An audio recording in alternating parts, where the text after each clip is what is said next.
Gentlemen, today we're going to be having a discussion about financial literacy. Now, financial literacy, unfortunately, is not something that schools teach, though everyone needs it because everyone has to deal with finances.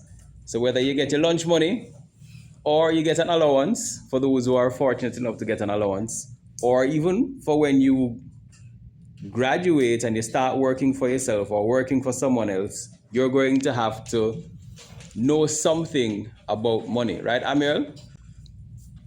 And therefore, what is important is that you get these skills as soon as possible because so if it is that you get the skills from now to be able to manage your balance book, balance your budget, then it reduces the probability of you having a lot of headaches in the future.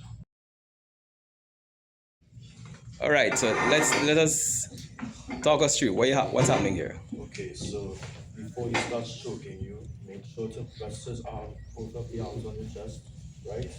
And what you want to do, that's just look down, right?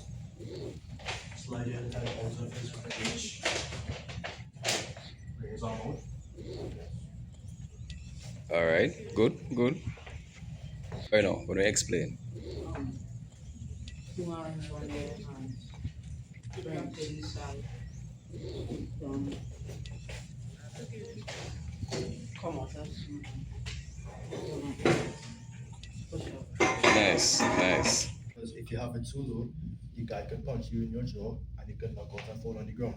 So what you want to do is bring it up to your head like this. And that, what you do is protecting yourself from the guy's punch, so that when he punches, you can block it like this instead of going the floor. This punch is called the jab. The jab is the fastest punch as it is close to the guy who's in front of you. So if you do it fast enough, you'll discombobulate them, but you call that confuse them. And this is the cross. You do that after the jab so that you can do more damage. That's how you connect it. Make sure to twist your foot while you're doing it as well for your cross. 1, 2. 1, 2. That's it. Just an old banker, and I've worked in money and finance for a number of years. I've seen some really rich people get poor, and I've seen some really poor people get very rich. And then I've seen some people who just never, they got nowhere. And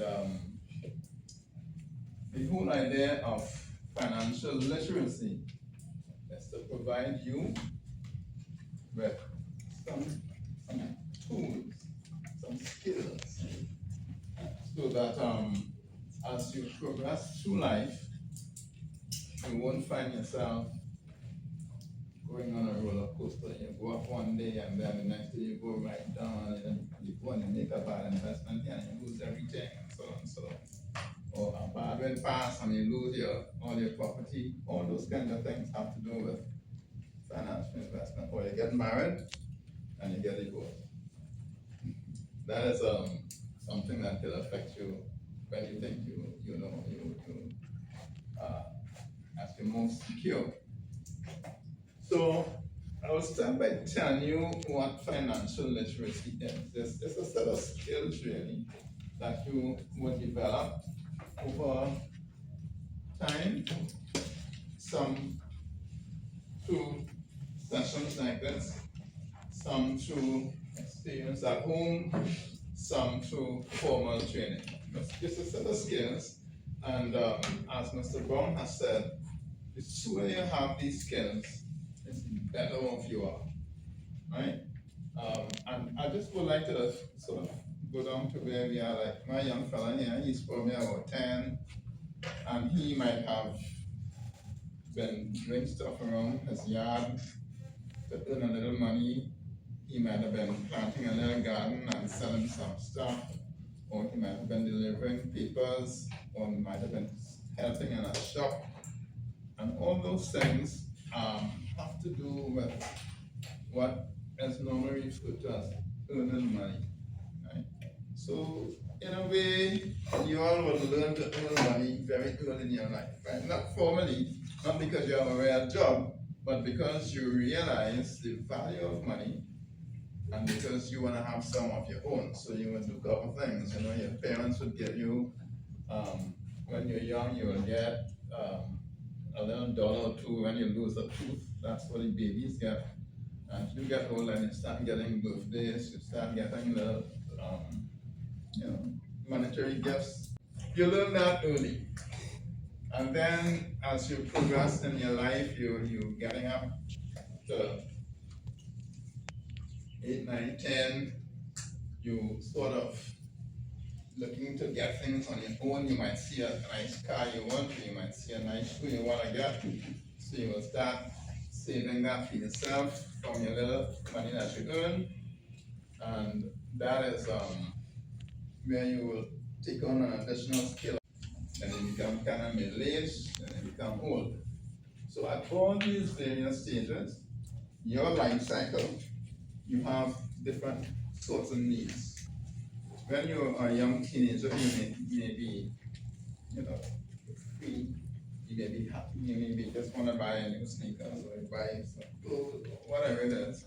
But as you get older, and as you perhaps get into senior school or college or university, you have new needs. You have to buy books, you have to buy this, you have to pay rent, you have to do these things.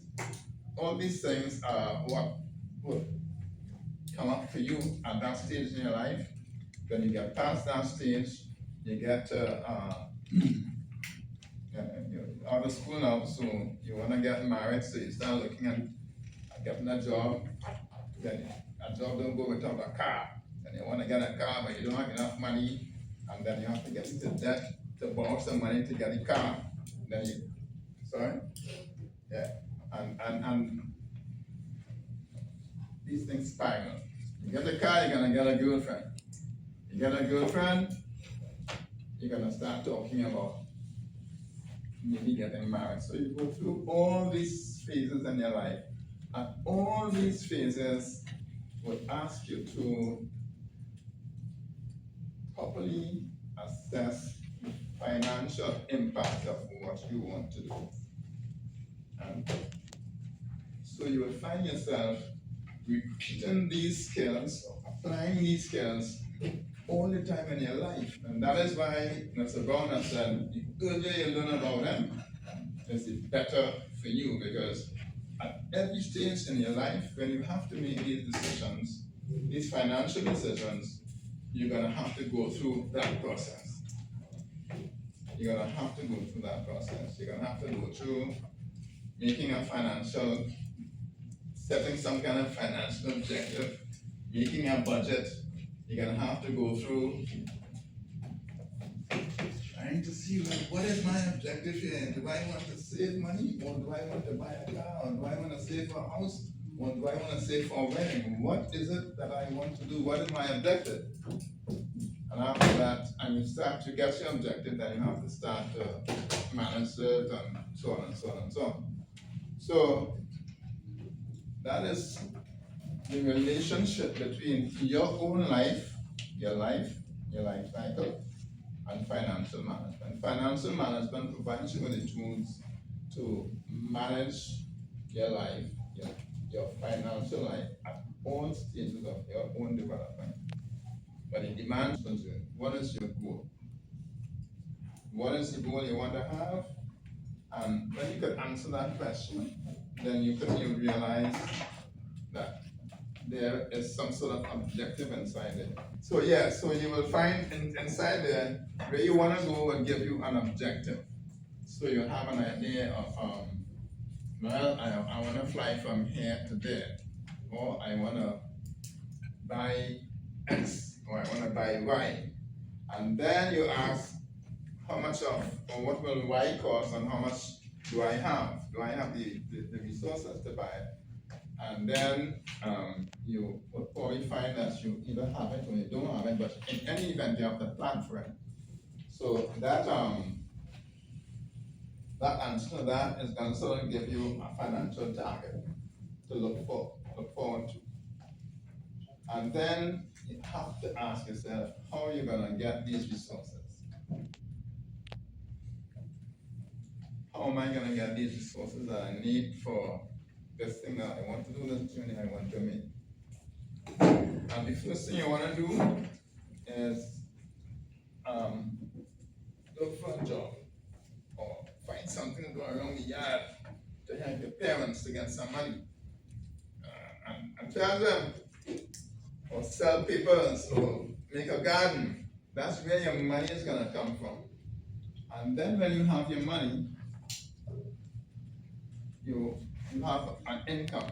Like Shadow say, you have a payday, right? You have income.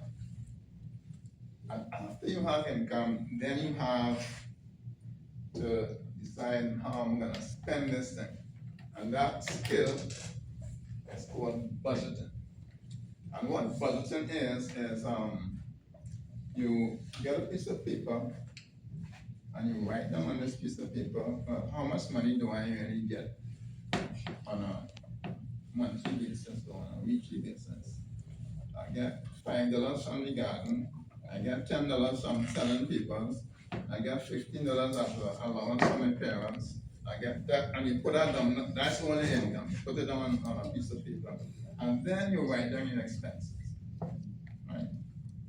From this income that I have, which is say $100, easy number, I have to spend $5 to taxi, $20 for clothes, $15 for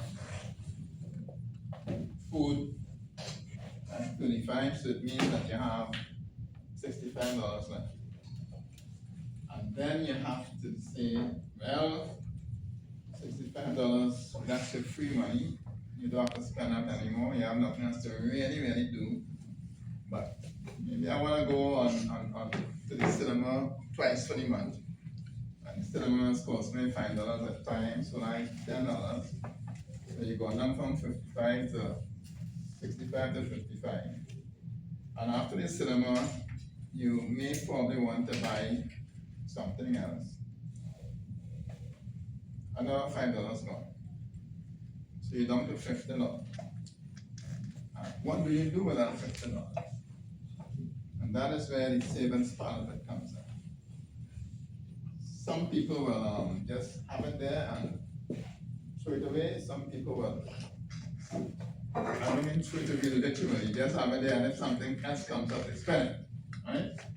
But it's good to have a plan for that surplus money that you have, and that is where the savings thing comes in, and you will find it useful as you get along, because there is something that is called interest, and it affects us all in our lives. So when you get this $50 remaining from your income of 100, you make it more than that, right? When you get your $50 from this income, you decide how much of it you're gonna save, or you think you could save consistently. It may be 20, it may be 4, it may be 30, but pick a number. Pick a number that is something you are sure you could stick with. And you use that little money, that little $50, whatever you pick, let's say you pick half, and you find a way to sort it away, as they say. You put it in your options. You put it into a bank account, into a credit union account, into the unit trust account. And while we're talking about the types of accounts you will save the money in, I would just like to point out to you that there are some things, there are some accounts where when you start them early, they grow, and they grow because what happens is that they either invest the money in company shares or stocks, or they compound the interest on a regular basis. Compound interest means that you pay interest on interest, so that if you have $100 in an account and it earns $5 in a period, the next period they will earn interest on the total sum plus the 5. Yeah. What's the definition of compound interest? What what is the definition of compound interest? Interest on interest. Where you have an investment and they add interest to the investment, and then the investment plus the interest earns interest. So it's interest on interest. As I was saying, that you save the money, and you try to save the money in an area where it's best for you, right? Into a savings account. Now, just as well aside, some people in deciding how much to save from their money, they or how to save money, they take their $100, which is everything, and they have envelopes for their money. So they will put their savings in an envelope, they put their spending money in an envelope, and they know which envelope they're not gonna touch.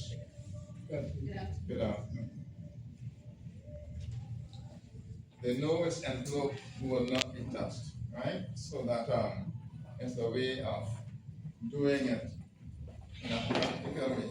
But it's very, very useful to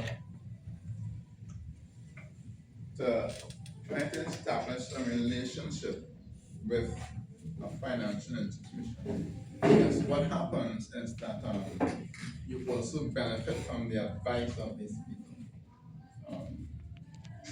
And sometimes you form good relationships with them, and they're able to help you all along in your journey, in your financial journey. Some people start off with banks, and they start off at banks. Some banks have youth programs where they start off and they open a youth savings account.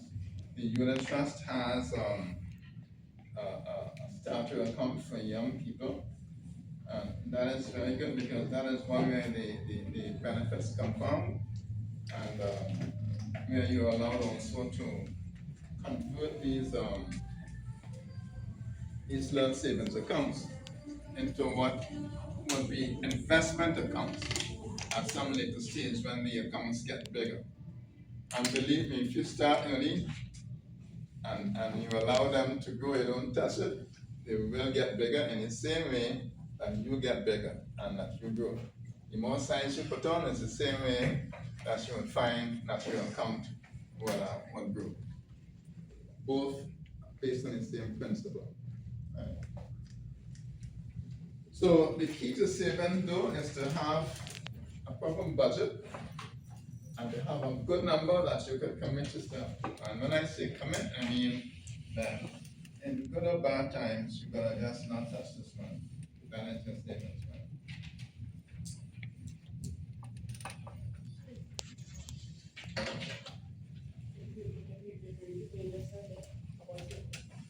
Oh, I said the key to saving is to have a number that you're comfortable with.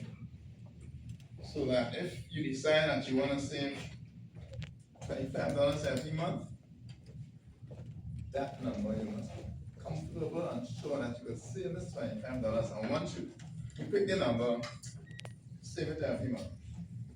Right? We talked about savings, we talked about budgeting, and we're going to talk a little bit about setting financial objectives.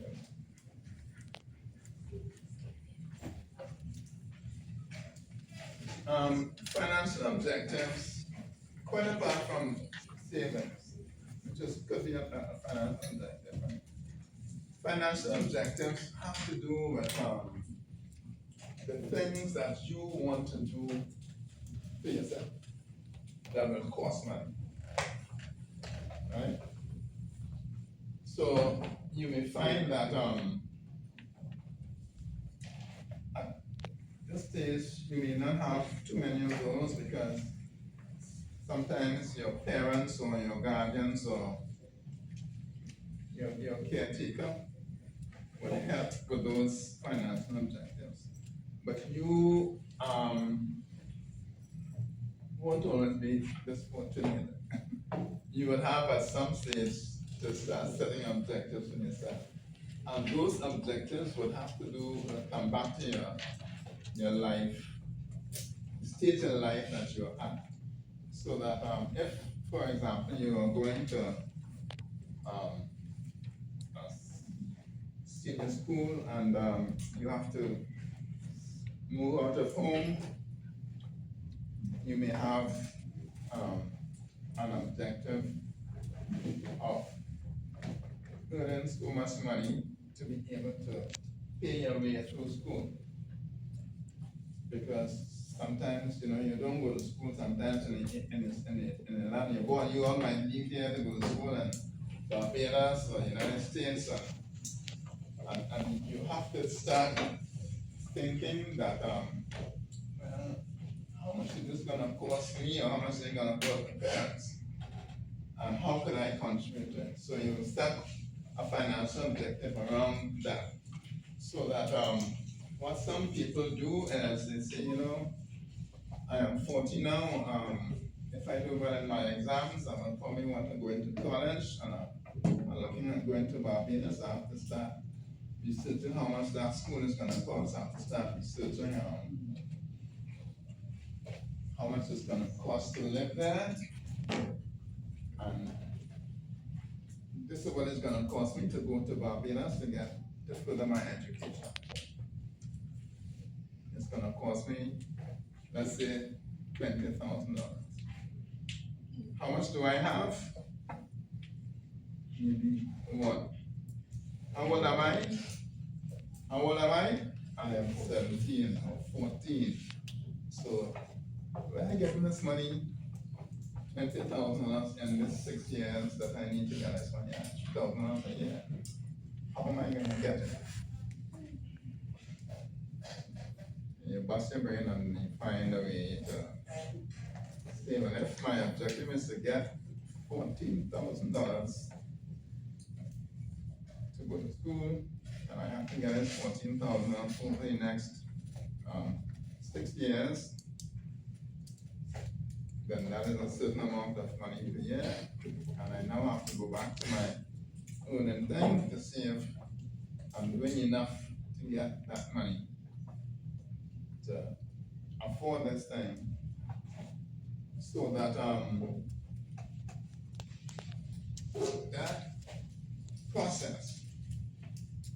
that process of trying to evaluate how much money you have, how much money you would need in the future, that process, and then, of course, how you gonna get it. That whole process is what you could only call setting your financial objective. Clear? Yeah? Yeah, okay, so you have this financial objective, and you have to go back to see how you're gonna realize it, how you're gonna achieve it. And that has to do with your basic earnings, right? Do you have to change your job? Do you have to do more around the house? Do you have to start prepping your father or your mother to, increase your allowance, or wherever it is gonna come from?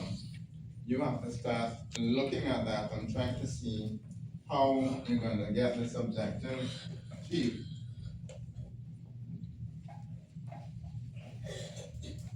Good so far?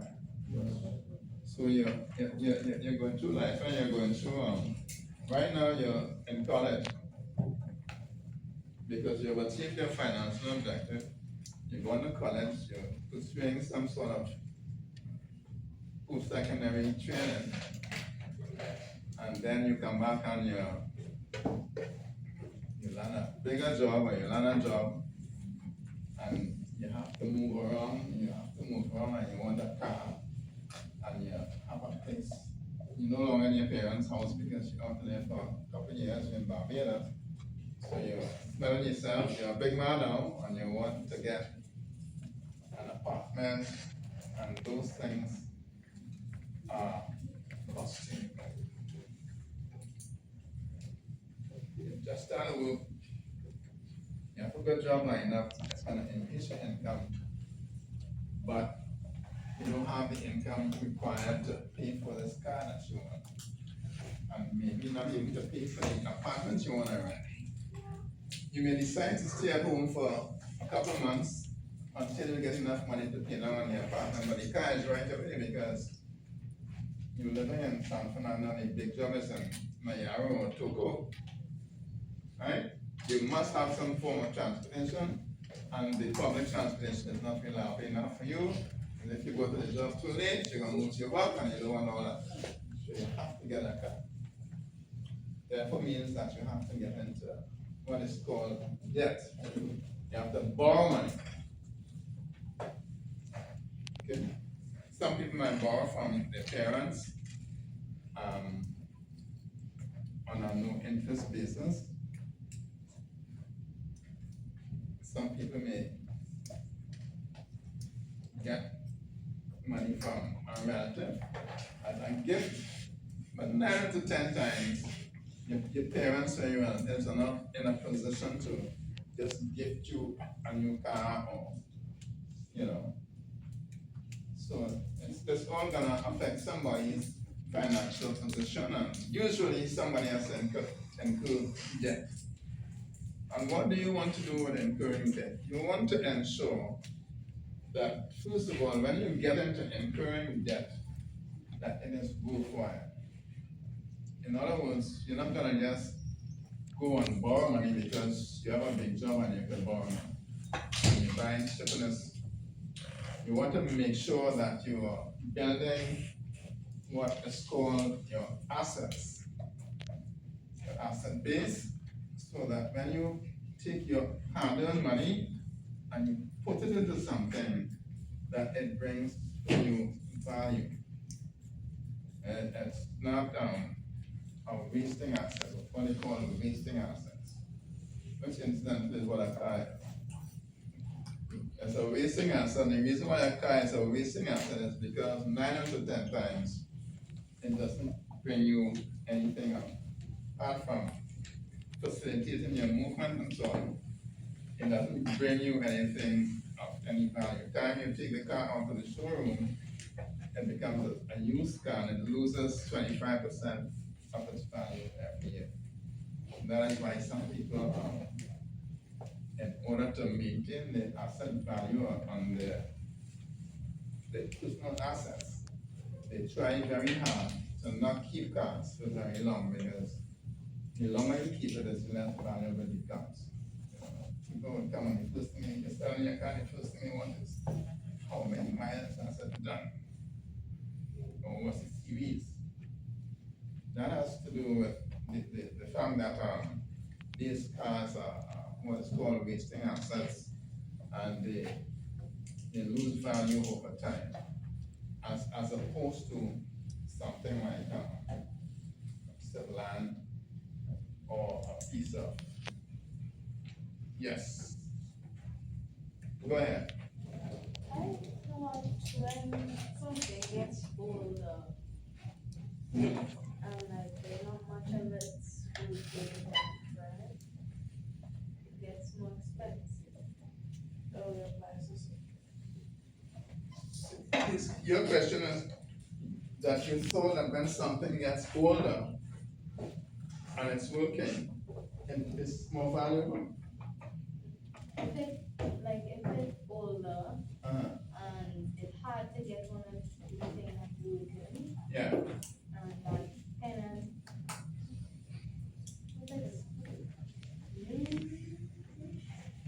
Yeah.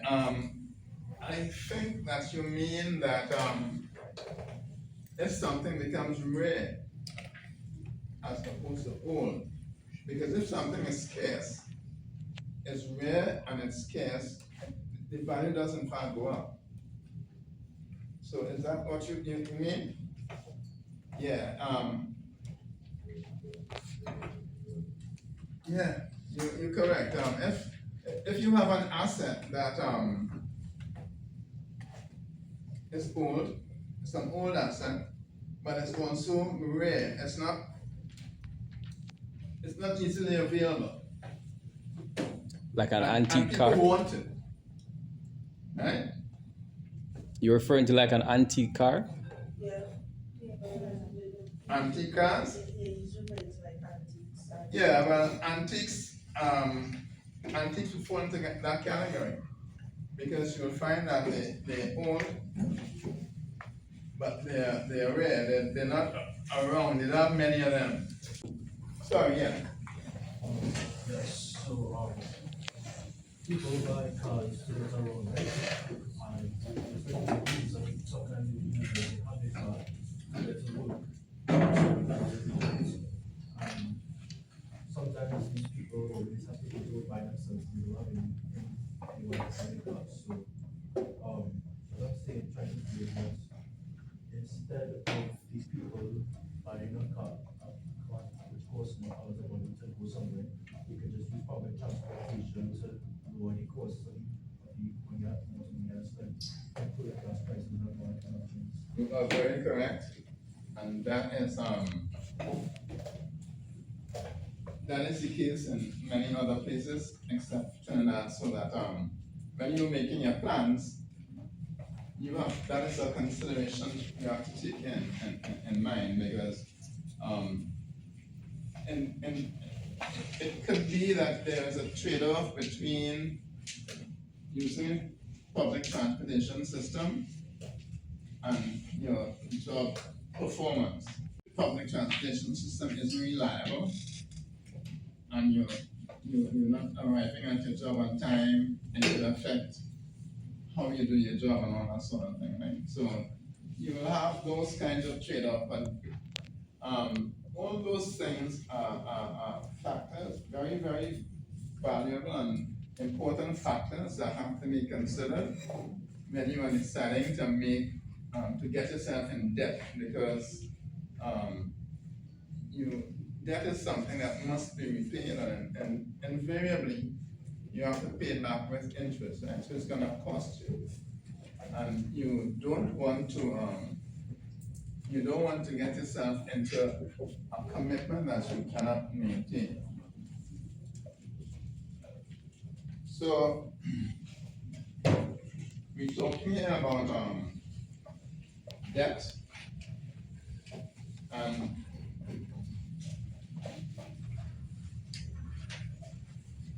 the key thing about debt, I said in the beginning, is that when you decide that you want to get into debt, you should make it worthwhile. It must be to bring you some sort of asset which would be down to your benefit. Don't go getting into debt for wasting assets, meaning things that will lose value quickly, and then you're still holding on to the debt because you're just paying that money, just leaving your pocket for no real reason, right? Quickly budget, we've gotten into some debt because we now have we just started to work and we have to move around and so on, and you're still living, and then you got this new girlfriend and you decide that you want to get married. So that's another stage in your life which brings some different kinds of demands, right? At this stage, you would find you would typically be what they call a mature adult. Huh? No, I didn't say prenup. I wouldn't say that. But it could be a part of your planning. What I'm talking about is the stage that you are at and the financial demands that you may have to deal with, and how financial literacy would fit into all that. So because you're now a mature adult and you may have these demands for, you have a young girlfriend who wants to become a wife, or you decide to make her your wife, and then you have considerations of where you're gonna live, if you're gonna have children, all those things. at that stage, you have to start thinking in terms a little bit longer, you know, your youthful day is gone, so you have to start looking at what people would generally refer to as investments, long-term investments, yeah. Because you will have to house the person, you will have to create an environment for children to grow up. You may have to, if you have children, then you may have to consider sending them to school, and school can be expensive, so that you want to have a framework for looking at investments. Yeah, what's your name? Tori. So Tori was making a point that at this stage you have to start looking at you know, how you're gonna take care of your future. Because he's talking about children and children going to school and how they're gonna get here and there. So basically at that stage you start looking at your future in a different kind of way. When you're young, you just left school, you're young and you're vibrant, you're moving about, partying and so on, you're not thinking too much about down the road, right? You're not, but you should be. Generally you don't. But at this stage, after you've left school and you're into this more mature stage, you have your long-term future to think about. And some people start at this stage to think about, well, I don't want to work for the rest of my life. I think I want to retire when I get to 55, or I want to do this, or I want to do that, or I want to have my own business, or I want to work for myself. Those are some considerations that will crop up in your life. And that's where the whole question of investments come in. So, I talked about savings earlier, and I'm talking about investments, and you may wonder what is the difference. You can tell me what's the difference? In future, invested into something, you put the money into something, when you put it into, you could possibly lose more money, That's exactly it. The difference between savings and investment, well, there are two major differences, but he is talking about investments bringing you income so you put money out, which is what you do in savings. But unlike savings, investments tend to bring you money back. So you might invest in property, you may invest in a business, you may invest in stock exchange, but whatever it is, you expect that you will get something back on it. I'm coming to you, right? And but investments also are more risky than savings, because with investments you have to take a certain amount of risk, which means that you will lose your money, and therefore when you decide that you make an investment, then you have to properly understand what you're getting into. And that financial literacy, not today's class, but not today, financial literacy helps you with making proper investment decisions, because you learn how to evaluate or to assess risk, right? So savings, okay, question. No, I was going to say the difference, but you moved on. No, I'm still on investment and savings. And then investment is when you put money in this case, when you put money into a certain asset or goal, expecting money back in the future, and savings is when you put money away for the future.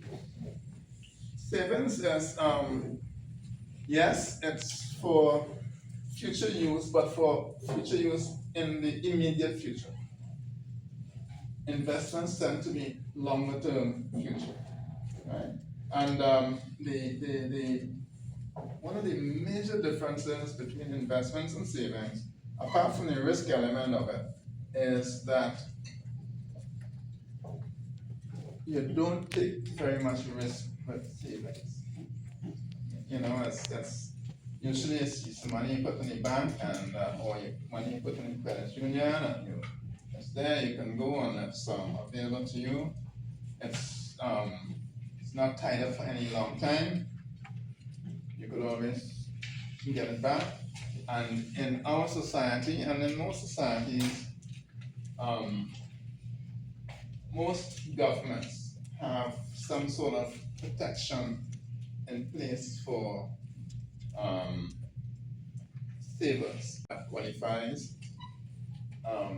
You will be able to get, I think it's up to $50,000 protection. So you won't lose all your money if something goes wrong with the bank. Right? So savings is more or less, it's not risk free, but the risk is 9 out of 10 times on the institution, on the bank or on the credit union or whatever it is. And we've had instances in this country where financial institutions have gone bust, they folded, and people lost their life savings. Yeah, so the savings is not a very risky thing. The risk is not more or less on you. Whereas with the investments, 9 out of 10 times you go into an institution that is making investments and they would ask you, if you're comfortable with the investment that you're thinking of making. Some of them ask you a big question about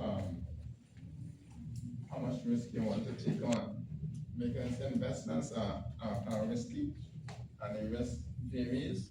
And what is important for you to know as a literate financial person is that there's something called a risk and return trade-off. Right? So the riskier the investment, finish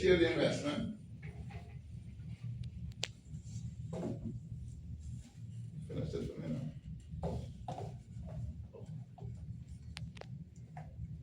You still invest more money on. Behind the return. You'll generate from it. Yeah. So when people come asking you for and offering you, they offer you 20% on for your money, then you wonder where they invest this money to be able to pay you 20%, because you have to put it somewhere. And sometimes we have these schemes that you see coming up now and then in our society here where pyramid, where people tell you you'll double your money in a couple of months. And how do you double your money in a couple of months? In a society that pays a limited amount of or a structured amount on normal investments, right? Normal investments would bring you a return of say 5%, 7%. Most businesses would only give you 10%, and somebody tells you they're gonna give you 40%. Where they invest that money to give you 40%? So you as a financial literate person, you have to start thinking about, if a man comes to me and tells me that, am I gonna get my money back? You understand? You have to start thinking that, because there's that trade-off. The more you sort of get in this, it's the riskier the investment is.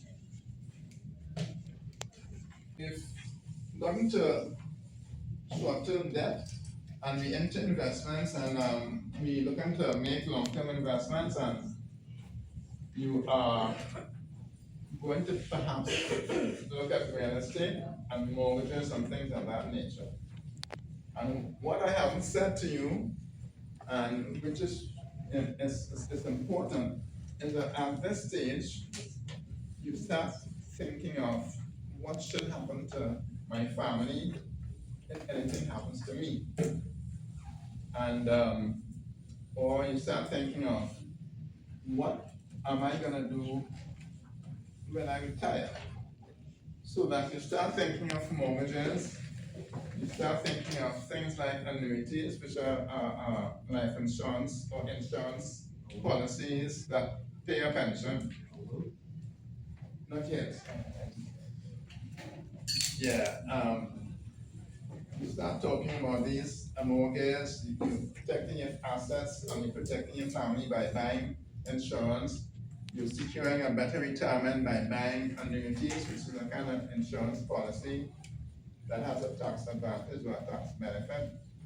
And then the unit trust corporation has this retirement account where you could start, when you start working, you put in a little bit of money and it builds over time. And by the time you're ready to retire, you have a massive amount of money to retire into. So it's like senior saving. Like, Senior saving, just money you want to use when you're in that part of your life. yeah, retirement savings. Yeah, retirement. So then we go and we are now managing our life at that stage where we are more or less mature adult, and you're taking care of the children, you're saving money for them, and so on and so on and so on. And then you get into your last stage in your life where you are. At this stage, you're probably about 50 or 55 and you're looking to retire. If you haven't retired before, and you start thinking of things like your pension, what you're gonna do after retirement, how you're gonna spend the money you have, all those things come into to your thinking and to your planning at that stage of your life, right? And that is a stage of your life where you want to be pretty sure that you're protecting all the assets that you've worked so hard to build up over your life. So you want to make sure that your life insurance is in place. You want to make sure that you have some sort of investment advisor or financial advisor or a good lawyer who will help you with things like setting up, if you have to set up business for post-retirement, you want to get good business advice and so on. So at this stage of your life, you're planning, but you're more or less in a investment mode at this stage. You're investment and protecting. Because you're getting investments as you will come along. You might have paid off for your house, you might have paid off for your car, you might have acquired other assets, you might have started a new business. The business is now mature, it's running for itself and everything else. So at this stage, you're cool, you're looking into retirement. But what is happening is that the investments that you made are now bringing money in. And you have to manage those funds, right? And that is where you will start looking for advice and for ways to properly manage these assets that you have. You want to make sure that they are protected, so that if you know that you are, if you got very wealthy and you're kind of concerned about your wealth, and you're not so sure what your spouse, you may want to review your prenup if you didn't have one, right? And generally, that is what happens when you put financial planning in place. Things start to fall in place, you put it in place young, and they mature as you mature, but at this stage, what you have is money coming in. And it's enhanced because of the business that you've invested in and all the things you've done. After that, and you've had a good life, living a good life, what is left really is to sort of make sure these assets are protected. That is where you start looking at doing things like estate planning. But once you retire, you're looking at estate planning.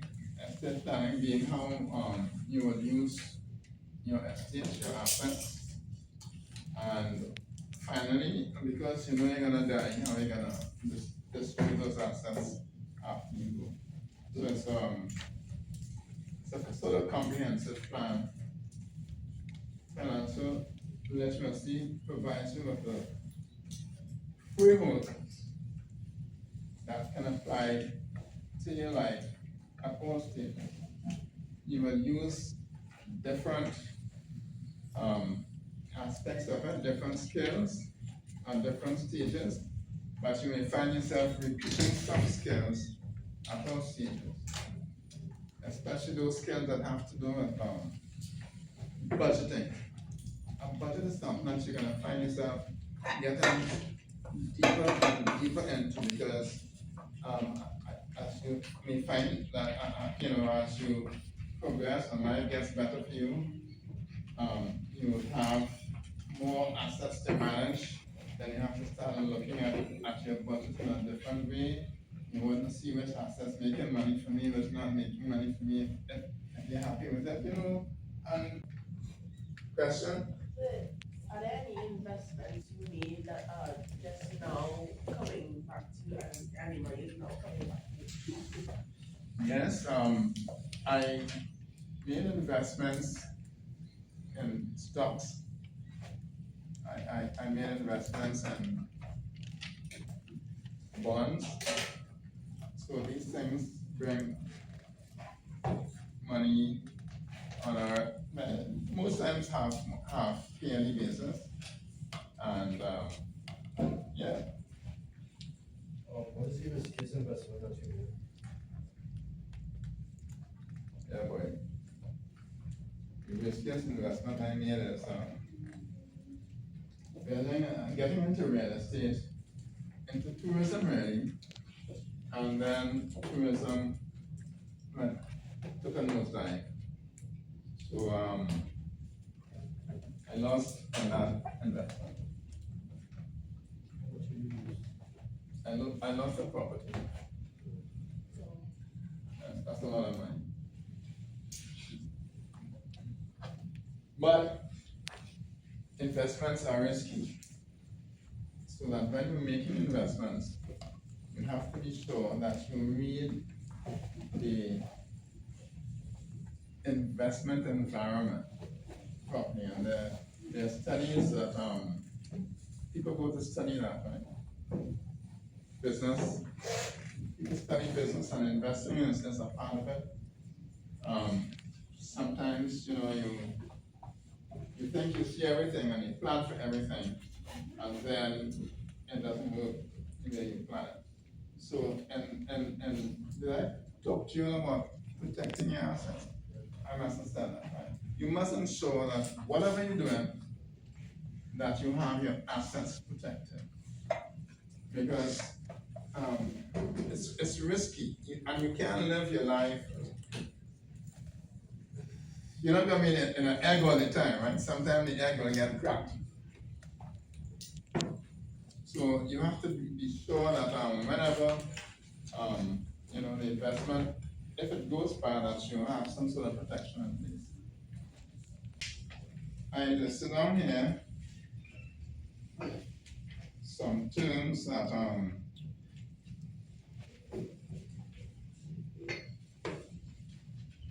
you only find useful.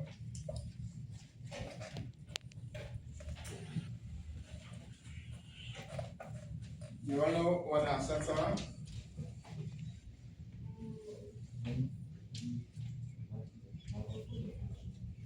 You don't have a full definition of it. Sir. So asset is something you own. Yeah, an asset is something of value. It's not just something of value which you own. But value is a subjective thing, so that you may have an asset that you think is worth $50,000 and somebody comes and sees it and says, nah, I ain't paying $50,000 for that. So that's just for your own benefit. It's not just that you own it, but it has to be of value and you must earn it. But just be aware that the value you put on it will not be the same value that everybody else will put on it, like the antique. There's something called, you ever heard about APR? Annual percentage rate? When people are advertising loans and so on, they tell you that it comes at an APR of 8% or APR of 9%. That's the rate at which the millennial money. APR means annual percent rate. Percent or percentage? Percentage. Yeah. And it's the annual interest rate that people charge for money that they lend. A budget, I talk about budget many times, and a budget is just a plan to manage your income and expenses over a period of time. Compound interest, we talked about compound interest, which is interest on interest.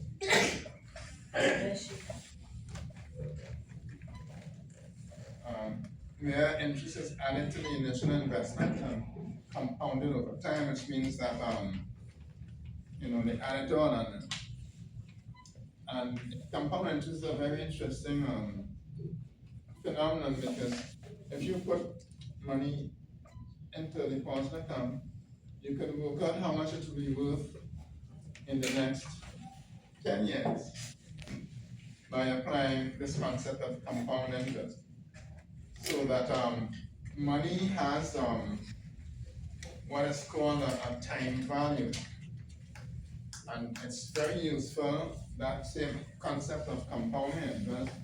If you have to plan for a university education next 10 years, and it's going to cost you so much money, you could sit down now, 10 years from then, and work out, if I save so much money per month for the next 10 years, I will have that amount of money. But the little trick in all that, and I don't want to confuse you all, is that there's something called inflation. You already heard about it? So, yeah. Yes, there's a mark, it's like a very bad In Venezuela, it's very, very bad. That's when money loses its value. Things become much more expensive As money. as money loses its value. That's what inflation does to you. So that when you are looking at making investments time passes, inflation invariably kicks in, so that when you're making your plans for investment, it's something that you have to consider. I was talking about debt, which is money that is borrowed and has to be repaid. I didn't tell you about this because it didn't come up, but there's something called a debt to income ratio. I'm just mentioning it to you, right? But what that means is that if you go to borrow money from somebody, from an institution, they will look at your debt, they will look at how much you have to pay back on a monthly basis. And if the amount of money you have to pay back is more than a certain percentage of your income, then you either get it. If it's more than what they evaluate as a comfortable figure, they will not lend any loan, because the debt to income level is too high. And the same thing applies for the country. I know we have a budget coming up, but on Monday. And countries, the same thing applies to countries. They don't want to have too much debt to income. I didn't mention it, but an emergency fund is money that you want to put aside for emergencies, right? In case something happens. Yeah, and you put it aside that so that you don't get into your savings. So this something goes alongside your savings. So you have an emergency fund in case something crops up. You go to the fund as opposed to the savings. Some people have more than one emergency fund. They have a first bucket and a second bucket. That's smart, yes, because you're tackling the first bucket first, and you leave the second bucket there. And so that's emergency funds. Fixed expenses, we've talked about fixed expenses. Those are expenses which must be met every month. That's the $50 out of the $100. An investment, I've talked about that, an investment is an asset, that is there to generate income or to appreciate over time. Mortgage is a loan used to buy property, and the property was usually stand as its own security. Anybody can tell me what net worth is? The amount of money that you make annually. No. No. Net worth. Like, in terms like if you get like a famous person, Net worth, the amount of money you have. What's your name? Jason. That's half of it. The amount of money that like the person would in total. Yeah, but All the assets. yeah, that's kind of it. But there's a significant difference. And I want to hear you all say, you have this up? The value of their assets, their investments and everything combined. Combined with what? I don't know. No, that's what he said. Net worth represents the difference between your assets and your liabilities. Your liabilities will be the things that you owe, right? And the assets will be the things that you own. The net worth, and that's what is netted out. Because you can have a negative net worth. That's when you own everybody and you have no assets to show for it. Right? So it's a difference between your assets and your liability. It's not just your assets, right? It's a difference, and that's important. A retirement account, well, I've just mentioned that the IRUS or unit trust account, which is there for retirement, and then insurance companies sell annuities. And you have concept of variable expenses, which are expenses that change every month. Right? Like the food bill, you go to the food, they market this week, it's $100. You go next week, it's $200. Those are variable expenses because you have to eat. So when you're planning your budgets and so on, you have to take those things into consideration. So maybe we call it variable expenses. Huh? Maybe we have a additional concept of variable expenses. Yeah, expenses that change from time to time. Or costs that change from time to time.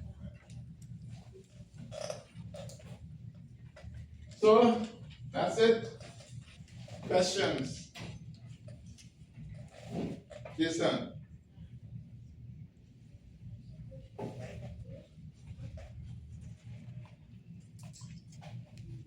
Yes?